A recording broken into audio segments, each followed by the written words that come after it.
अगर आप प्रेग्नेंट हैं तो आप जानते हैं आप लाइफ के कितने ब्यूटीफुल फेज से गुजर रहे हैं। और ये फेज़ डिवाइड किया गया है 3 ट्राइमेस्टर्स में, first trimester, second trimester and third trimester. और ये 3 ट्राइमेस्टर्स डिवाइडेड होते हैं आपके 9 मंथ्स में। पहला ट्राइमेस्टर होता है पहले 3 मंथ, दूसरा ट्राइमेस्टर बीच के 3 मंथ और लास्ट ट्राइमेस्टर यानी थर्ड ट्राइमेस्टर लास्ट के 3 मंथ। आज हम बात करने वाले हैं थर्ड ट्राइमेस्टर के बारे में। अगर आप फर्स्ट एंड सेकेंड ट्राइमेस्टर के बारे में जानना चाहते हैं तो मैंने लास्ट वीडियोस बनाई हुई हैं और उनका लिंक मैं डिस्क्रिप्शन बॉक्स में डाल दूँगी, तो आप जाके फर्स्ट एंड सेकेंड ट्राइमेस्टर की वीडियोस भी देख सकते हैं। बट हमारी जनरली जो भी थर्ड ट्राइमेस्टर की क्वेरीज होती हैं उनको मैं आज इस वीडियो में ज़्यादा से ज़्यादा जितना हो सकेगा कवर करूँगी। थर्ड ट्राइमेस्टर यानी हमारे 7th मंथ से 9th मंथ तक का सफ़र। सो 7th, 8th and 9th month comes under the third trimester. आप तीसरे पड़ाव में हैं प्रेगनेंसी के और आप काफ़ी ज़्यादा वेट पुट ऑन कर लेते हैं।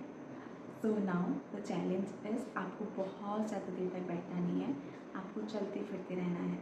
आपको अभी भी अच्छा खाना है, अपने सारे सप्लीमेंट्स लेने हैं, बस आपको मेक श्योर करना है कि आप थोड़ा बहुत एक्टिविटी ज़रूर करते रहें। एक्सरसाइजेस जो मैंने पहले भी बात करी है फर्स्ट एंड सेकेंड ट्राइमेस्टर में, आई रिपीट अगैन, आप एक्सरसाइजेस करिए।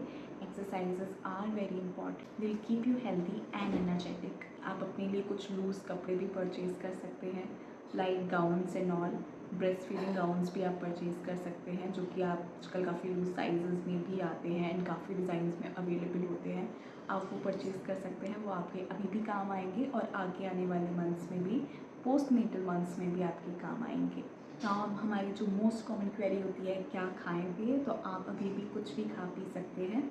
आप थोड़ा इस समय आप डेट्स लेना अपनी डाइट में स्टार्ट कर दीजिए। कैल्शियम युक्त चीज़ें खाइए, प्रोटीन युक्त चीज़ें खाइए, उनसे आपकी बॉडी को नरिशमेंट मिलेगा, बेबी को नरिशमेंट मिलेगा। आयरन खाइए, डाइट में इंक्लूड कीजिए, जो भी आपके सप्लीमेंट्स चल रहे हैं वो ज़रूर खाइए, क्योंकि इस समय बॉडी को इतना ज़्यादा न्यूट्रिशन रिक्वायर होता है कि कई बार आप डाइट से वो कंप्लीट नहीं कर पाते हैं।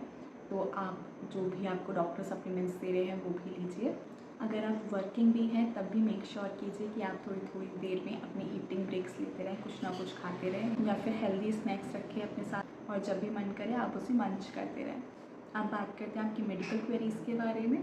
तो जो भी आपका वैक्सीनेशन है उनका सेकेंड राउंड अभी तक आ चुका है, तो आपने अगर टिटनेस का इंजेक्शन लगवाया है तो उसका भी सेकेंड इंजेक्शन लगेगा। एंड अगर आपको एंटीबॉडीज़ का भी इंजेक्शन लगा है तो वो भी अभी दोबारा लगेगा। सेकेंड जो हमारा बेबी का अल्ट्रासाउंड होता है वो डॉपलर टेस्ट होगा। उसमें आपको कितना एमनियोटिक फ्लूइड है, बेबी का वेट गेन कैसा है, बेबी का पोजीशन क्या है, उसका हेड टर्न हो गया है या नहीं हो गया है, ये सारा कुछ आपको उस टेस्ट में पता चल जाएगा। Basically takes place in your 8th month. तो 8th मंथ में आपका ये टेस्ट होता है जिसमें ये सारी चीज़ें पता करी जाती हैं, so that doctors can figure out कि आपका जो डिलीवरी में कोई इश्यूज़ तो नहीं आएंगे और वो प्री एस्टिमेट कर लें। अगर एमनियोटिक फ्लूइड कम हो रहा है या ज़्यादा हो रहा है तो उसके बेसिस पे अगर उन्हें कुछ करना है तो वो सब वो देख लें, इसलिए वो आपका ये अल्ट्रासाउंड करवाते हैं। और इसके बाद जो अल्ट्रासाउंड होता है वो एकदम एंड में ही होता है डिलीवरी के टाइम पे। आपकी बॉडी में भी काफ़ी सारे चेंजेस आने लगते हैं एंड अगर आप उसके बारे में कंसर्न है तो इट्स नेचुरल, आप वेट गेन करेंगे ही। हो सकता है आपको स्ट्रेच मार्क्स भी अपीयर होना स्टार्ट हो गया, तो उसके लिए आप स्टार्टिंग से ही अपने बेली पे आलमंड ऑयल अप्लाई कर सकते हैं। आप आलमंड ऑयल को एलोवेरा जेल के साथ मिक्स कर लीजिए एंड वो अपने टमी पे अप्लाई कीजिए, या जहाँ पर भी आपको स्ट्रेच मार्क्स लग रहे हैं वहाँ अप्लाई कीजिए। इफ़ पॉसिबल आप ये स्टार्टिंग से ही कीजिए। अगर आप स्टार्टिंग से करेंगे तो ये इश्यू कम रहेगा। लाइक मैंने आपको लास्ट वीडियो में बताया ही था कि आपको मसाज करना है, तो अगर आप मसाज एंड ऑल कर रहे हैं ऑयल से तो भी ये इश्यू कम आता है, तो आपको स्ट्रेच मार्क्स इतने नहीं पड़ेंगे। एंड कुछ लोगों का बेली बटन बाहर आ जाता है तो अपने डॉक्टर से आप कंसल्ट कर सकते हैं कि उसमें कोई प्रॉब्लमेटिक चीज़ तो नहीं है। इफ़ नॉट, आप प्लीज़ कंफर्म कीजिए अपनी डिलीवरी के बाद भी कि कब तक जाएगा वापस अंदर और कैसे सारा प्रोसेस रहेगा। तो आप अपना ब्रेस्ट एरिया का भी मसाज कीजिए। ऑल्सो कुछ मदर्स को जो ब्रेस्ट मिल्क होता है वो कभी कभी दिखना स्टार्ट हो जाता है, तो अगर आपके साथ ऐसा है so that is completely natural, ऐसा होता है। अगर आपको नहीं दिख रहा है breast milk and you are thinking कि ऐसा क्यों नहीं हो रहा है, that is also completely normal. And अगर आपके साथ बहुत ही रेयरली या ओकेजनली ऐसा होता है एंड रेगुलरली ऐसा नहीं होता है, दैट इज़ ऑल्सो ओके। अगर आपके साथ बहुत रेगुलरली ऐसा हो रहा है तब भी it is completely okay, because it's a scenario. हमारी बॉडी में हार्मोनल चेंजेस होते हैं, हमारा ब्रेस्ट मिल्क प्रिपेयर होता है, बट उसमें कोई चिंता की बात नहीं है। आप सबकी बॉडी ब्रेस्ट मिल्क प्रोड्यूस कर रही है। Now if you are thinking कि मेरे को तो ब्रेस्ट मिल्क कभी नहीं दिख रहा है तो आगे जाके प्रॉब्लम होगी बेबी को ब्रेस्ट फीड करवाने में, नहीं, ऐसा नहीं है। जब आप बेबी को डिलीवर करते हो, मैं इस बारे में एक और वीडियो बनाऊंगी बाद में, but your body tells your brain that baby has come out, now I need to lactate, and then your brain starts sending signals to your body about lactating. आपको कुछ करने की ज़रूरत नहीं है। अगर आपको ब्रेस्ट मिल्क दिख रहा है, नहीं दिख रहा है, कभी कभी दिख रहा है, it's completely natural, completely normal. आपको उस बारे में बिल्कुल भी चिंता करने की ज़रूरत नहीं है। आप अपनी डिलीवरी रिलेटेड और बेबी को जो भी चीज़ें चाहिए होंगी डिलीवरी के बाद, उससे रिलेटेड शॉपिंग भी कर सकते हो। कई लोगों का मानना होता है कि हमें नई चीज़ें नहीं खरीदनी है, पुरानी चीज़ें यूज़ करेंगे बेबी के लिए। कुछ लोगों के लिए होता है कि 1 मंथ तक नहीं करना है या 40 डेज़ तक नहीं करना है। कुछ लोगों का होता है कि नामकरण तक नहीं करना है, और कुछ लोगों के यहाँ तो 6 मंथ्स तक नहीं यूज़ करते हैं। So what ever scenario you have in your family, and probably if you don't agree with it, अगर आप चाहते हो आपको बेबी के लिए चीज़ें खरीदनी है तो figure out if they are necessary और नॉट। कई बार क्या होता है कि हम बच्चों के कपड़े ले लेते हैं पुराने, एंड बट उनमें काफ़ी रैशेस हो रहे होते हैं, या फिर वो बहुत ज़्यादा पुराने हो चुके होते हैं, तो उस तरह के कपड़े भी मत यूज़ कीजिए। जो बच्चा रिसेंटली बॉर्न हुआ हो और उसके कपड़े थोड़ी अच्छी कंडीशन में हो, आप वही कपड़े यूज़ करिए। अगर आपको नहीं मिल रहे हैं तो कोई प्रॉब्लम नहीं है नए कपड़े लेने में। आप एटलीस्ट कुछ कपड़े अपने पास लेकर रखिए, सो दैट जब बेबी हो तब आपके पास कुछ हो, उसको आप 3-4 जोड़ी कपड़े लेकर रख लीजिए, सो दैट आपका उस समय का काम चल जाए। सो या जो भी आपकी एटलीस्ट ज़रूरत की चीज़ें हैं वो आप ले लीजिए। कई लोग होते हैं जो लंगोटियाँ होती हैं या जो नैपीज़ होते हैं वो भी बच्चों के यूज़ कर लेते हैं। I personally did not use it. तो हमने क्या किया था, हमारे जो पुराने कपड़े थे हमने उन्हें काट कर नई चीज़ें बना ली थी। तो हमारा ये भी हो गया कि पुरानी नई चीज़ें भी हमने नहीं खरीदी और हमें पुराने कपड़े भी नहीं पहनाने पड़े। तो जो भी हमारे पास काफ़ी कुछ पुराना कपड़ा पड़ा हुआ था but it was in a good condition, हमने उसके लिए काफ़ी सारे अपर बॉडी के लिए कपड़े और लोअर बॉडी के लिए कपड़े बना कर रख लिए थे। एंड हमने जो हमारी ऊन थी उसको, because my baby was born in October, तो आगे के मंथ्स में सर्दियाँ होने ही वाली थी, तो हमने जो ऊन था उसको भी हमने पुराने ऊन को स्टीम करके सुखा कर उसको अच्छे से वापस से यूज़ कर सकते हैं। उसके यार्न्स को ठीक करके फिर हमने उसी ऊन से हमने बेबी के लिए स्वेटर्स भी बना लिए थे। तो हमने उसके लिए एक फुल और एक हाफ़ स्वेटर बना कर भी रख दिया था। एंड बाकी जब वो हो गया फिर हमने डिस्टॉन के बाद हमने उसके लिए कपड़े लेना भी स्टार्ट कर दिए थे। बिकॉज़ हमारे घर में मेरे मायके में नामकरण तक नहीं पहनाते हैं नए कपड़े, और मेरे इन लॉज़ के यहाँ 6 मंथ्स तक कपड़े नहीं पहनाते हैं नए। तो हमारे लिए इतना तो रुकना पॉसिबल नहीं था, किसी भी बच्चे के लिए नहीं होता। I am not sure how they manage it there, but हमारे लिए नहीं था। तो हमने हमारी कंडीशन के अकॉर्डिंगली, आप बहुत सारी चीज़ें नई लेते हो बच्चों के लिए। अगर मेडिसिन आती है नई आती है, डाइपर्स आते हैं तो नए आते हैं। अगर आपका बेबी फॉर्मूला पे होता है तो वो नया आता है। तो जब सारी चीज़ें नई आ रही हैं तो भैया कपड़ों के साथ ही क्यों इतना सौतीला व्यवहार करना है, कपड़े भी नए ले आओ।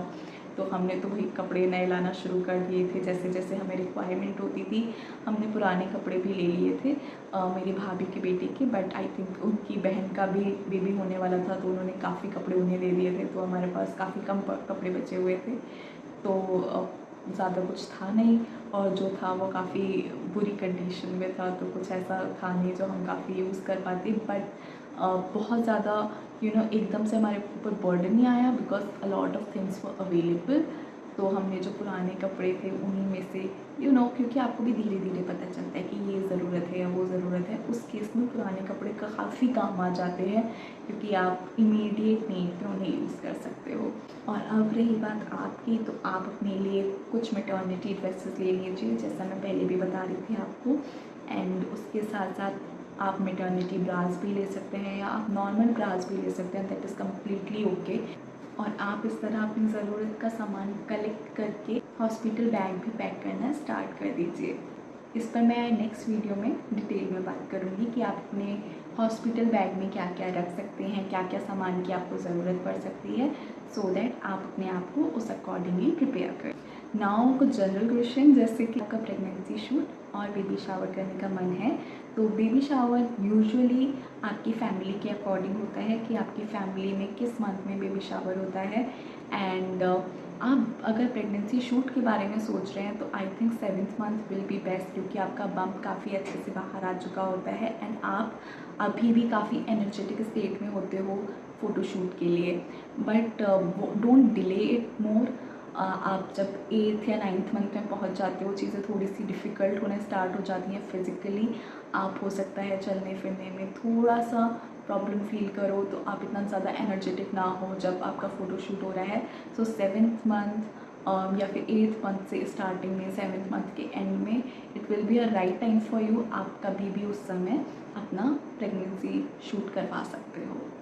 इस टाइम में आपके बोन्स में पेन इज़ नॉर्मल, बट अगर आपको बहुत ज़्यादा पेन फील हो रहा है तो आप प्लीज़ अपनी डॉक्टर को कंसल्ट कीजिए और अकॉर्डिंगली आप मेडिसिन लीजिए उसके लिए। अगर आपको स्वेलिंग लग रही है अपनी बॉडी में, आप प्लीज़ वो भी डॉक्टर के साथ कंसल्ट कीजिए। वैसे तो ये सारी चीज़ें नेचुरल हैं, बट अगर आपको उनकी वजह से प्रॉब्लम हो रही है तो प्लीज़ अपने डॉक्टर्स के साथ आप कंसल्ट कर सकते हैं। अब सबसे बड़ा क्वेश्चन होता है कि हमें हॉस्पिटल कब जाना है डिलीवरी के लिए।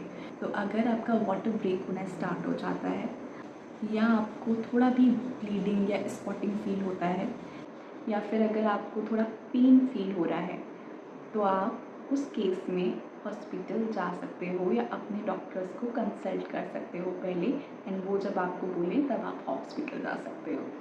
सो अगर आपको पेन हो रहा है, मेक श्योर कि कितना फ्रीक्वेंसी पे पेन हो रहा है। अगर आपको अभी पेन होना स्टार्ट हुआ है, आप रश मत करो, और फिर आप रश मत करो हॉस्पिटल जाने के लिए।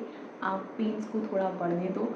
उस टाइम तक आप हर चीज़ को प्रिपेयर कर दो, घर के लोगों से बात कर लो जिनकी आपको हेल्प चाहिए या आपको किसी को बुलाना है, तो आप आराम से वो सारी चीज़ें करो और उसके बाद हॉस्पिटल के लिए निकलो। अगर आपको ब्लीडिंग या स्पॉटिंग हो रही है तो आप इमीडिएटली अपने डॉक्टर से कंसल्ट कर सकते हैं एंड वो जैसा भी बताएं आप वो प्रोसीजर फॉलो कर सकते हैं। अगर आपका पानी ब्रेक होना स्टार्ट हो गया है तो भी आपके पास टाइम है, आप आराम से सबको इन्फॉर्म कीजिए, सबको बता दीजिए। आपको पेन होना स्टार्ट हो जाए, आप उस टाइम हॉस्पिटल जाइए। अगर आपका वाटर काफ़ी ज़्यादा ब्रेक हो चुका है तब भी आप घबराइए मत, आप आराम से हॉस्पिटल जाइए, कॉन्ट्रैक्शंस का वेट करिए और जैसे आपकी डॉक्टर बताती है आप वैसे फॉलो कीजिए। ना अभी जो मैंने टर्म यूज़ किया कॉन्ट्रैक्शन, वो बेसिकली आपका पेन्स ही है। आपको जितनी देर में पेन्स आ रहे हैं आप वो चीज़ नोटिस करिए और उस अकॉर्डिंगली आप रिएक्ट कीजिए, उस अकॉर्डिंगली आप आगे प्रोसीजर फॉलो कीजिए जो भी आपको डॉक्टर बताए। आई होप आपको ये वीडियो यूज़फुल लगा हो। अगर लगा है तो प्लीज़ लाइक कीजिए, अपना एक्सपीरियंस मेरे साथ कमेंट सेक्शन में ज़रूर शेयर कीजिए और मेरे चैनल को सब्सक्राइब कर लीजिए। मैं उर्वशी मिलती हूँ आपसे नेक्स्ट वीडियो में, तब तक के लिए बाय बाय।